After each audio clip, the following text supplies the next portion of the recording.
Hello दोस्तों, स्वागत है सभी का बीपीएससी वाला में। दोस्तों, एक खबर आ रही है, वो आपको पाकिस्तानी सेना की तरफ से आपको ये खबर आ रही है। वो क्या है आपको कि पाकिस्तान के विभिन्न शहरों में टोटल 12 शहरों की बात हो रही है और कहा जा रहा है कि इन 12 शहरों में ड्रोन से हमले किए गए। भारतीय लोगों ने बात की है कि ड्रोन से इन लोगों ने हमला किया है। लाहौर की बात तो सुबह से ही आ रही है कि लाहौर पे ड्रोन से हमला हुआ है। स्पेशली जो उनके सेना है उन पे हमला होने की बात की जा रही है।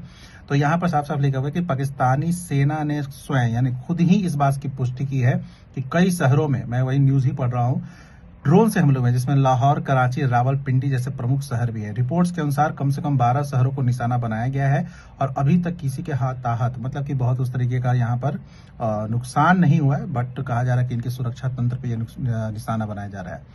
अब ये पाकिस्तानी सेना खुद ही कह रही है कि इस पर एक तरफ तो ये कभी कहते हैं कि ऐसा कुछ नहीं हुआ है जी, है ना, और फिर कहते हैं कि हुआ है। वहाँ के जो लोकल्स हैं वो रिपोर्ट देते हैं कि कई जगहों पर आपको हुए, खासकर जो 9 आतंकी संगठनों पर निशाना बनाया गया था और जिसमें काफी ऑपरेशन सिंदूर, जो हमारे लिए काफी गर्व की बात है, पूरे भारतीयों के लिए गर्व की बात है। तो ये जो ऑपरेशन सिंदूर के अतिरिक्त बात कर रहे हैं कि ये लोग ऑपरेशन सिंदूर में ही या फिर अतिरिक्त इन्होंने ड्रोन से हमले किए हैं। लाहौर की से संबंधित खबर तो मॉर्निंग से ही आपको आ रहा है पाकिस्तानी मीडिया से, लेकिन 12 शहरों की बात अभी आ रही है, अभी का ही न्यूज है। और बाकी इस संदर्भ में कोई भी अगर अपडेट आता है तो मैं आपको जरूर बताऊंगा। Thank you.